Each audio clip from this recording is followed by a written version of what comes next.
Ok, parfait, salut, j'espère que vous allez bien. On se retrouve dans le jour 44 sur 185 pour débloquer 1 million de dollars de capital en trading.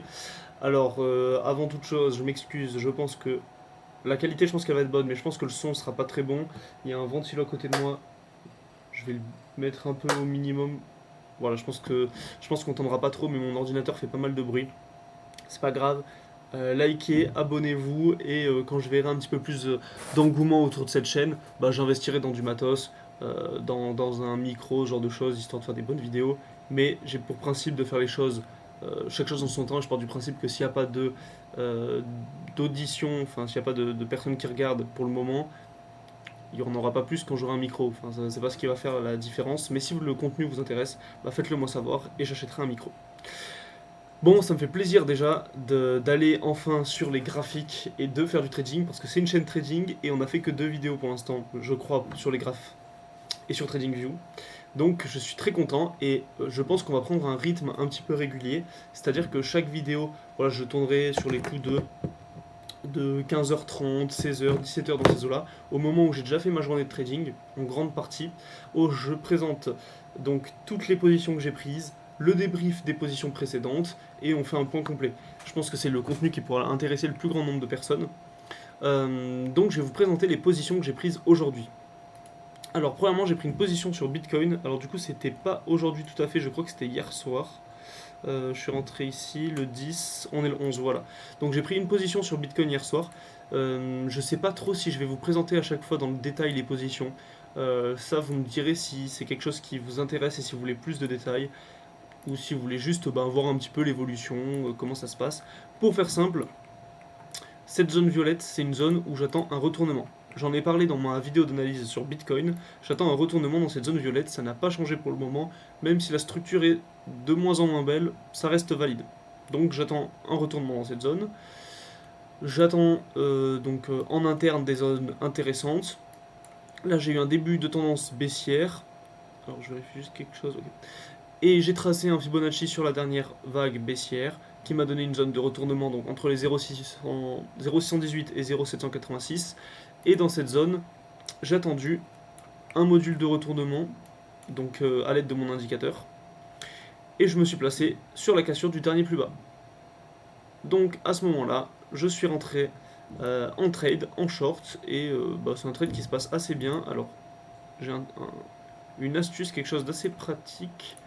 J'ai un réglage Fibo que j'ai appelé RR, voilà, et qui me permet de savoir à quel RR justement je suis. Donc il faut le placer de telle sorte à ce que le moins 1 soit pile sur le haut. Voilà, faut être bien précis.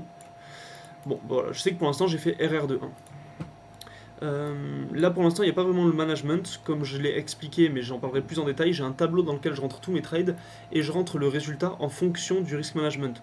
Là je prends un exemple. Si là le prix fait ça et qui repart à mon TP, bah, je sais que si j'avais BE au RR de 1 ou si j'avais un trailing stop qui suivait avec un R d'écart, bah, je serais BE sur ces deux manières de manager le trade. En revanche, si bah, je mets mon BE à RR de 2, bah, dans ce cas-là, si là on va TP, bah, je sais que je prendrai le TP.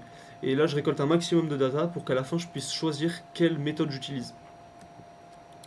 Donc voilà, on va pas faire l'analyse complète. Il y a le DAX sur lequel j'ai pris une position aujourd'hui. Et d'ailleurs, on est très proche du TP. Peut-être un TP pendant cette vidéo.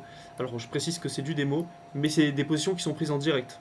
Donc ça veut dire que j'étais vraiment devant mon écran à ce moment-là et que j'ai vraiment appliqué ça. Donc la seule différence avec le réel, c'est le spread et l'exécution. Bon, on est très proche. En tous les cas, je ferai de l'argent sur cette position. Et c'est une ligne droite vers le TP, il n'y a rien à dire. RR de 5,36, c'est très très beau. Donc là pour le setup, je ne vais pas présenter plus en détail. Voilà. C'est un setup très caractéristique et je pense que j'aurai l'occasion de faire des vidéos sur ce genre de setup. J'ai également le UK 100, je sais pas exactement le nom de l'indice, mais c'est l'indice britannique. Et c'est le même setup que sur le DAX. Voilà. Donc les indices sont quand même assez corrélés. Hein. Voilà. Il y a une certaine corrélation entre les deux. Bon, elle est loin d'être parfaite, mais globalement, c'est souvent dans la même direction. J'ai l'euro GBP où je suis pas encore en trade, où j'attends d'être exécuté. Là, c'est un ordre limite que j'ai sur le dernier plus bas. Et ben écoutez, en direct, on va prendre la position, on va placer l'ordre. Là, je vous explique, j'étais à ce dernier plus bas, enfin de ce dernier plus haut je veux dire, donc je plaçais mon prix sur le dernier plus bas, avec un sell stop. Là on a fait un nouveau plus haut, et j'ai également mon indicateur, ce qui fait que je veux rentrer sur ce dernier plus bas, finalement. Et là, bah écoutez, on a déjà été dedans, donc a priori on serait exécuté, et on sera exécuté au prochain moment où il passe dedans. Donc vous voyez, il n'y a pas de triche. Si le prix était parti plus loin et serait là, bah là ce serait un ordre limite, donc je devrais attendre un retest avant d'entrer. Mais là, par chance, vu qu'on est devant les écrans, je pose mon prix ici. Donc a priori ça devrait se retourner, bon j'espère que ça clôturera en dessous de ce dernier plus bas, et là j'attends donc un RR de 5 tout pile, magnifique. Là on va chercher la suite, c'est ici. Donc là bon, on est proche du RR de 1. Je pense qu'on... bonne question, est-ce qu'on a fait RR de 1? Oui, on a fait RR de 1 sur ce trade.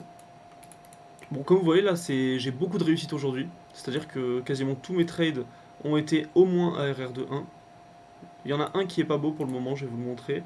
Donc là, j'attends que le prix suive son cours. Lui, je n'ai malheureusement pas été exécuté sur celui-ci. Bon, c'est triste, puisque je serais parti dans le bon. Donc là, je me suis placé ici. Le prix était donc à peu près là. J'attendais un retest pour repartir. Je l'ai pas eu, ça fait partie du truc. Il n'y a pas de souci particulier par rapport à ça. C'est pas grave. Lui, je suis bien dedans. Et puis, on est RR de... Je pense pas tout à fait RR de 1. Ou alors si, juste RR de 1 peut-être. Oh bah si, on les a fait.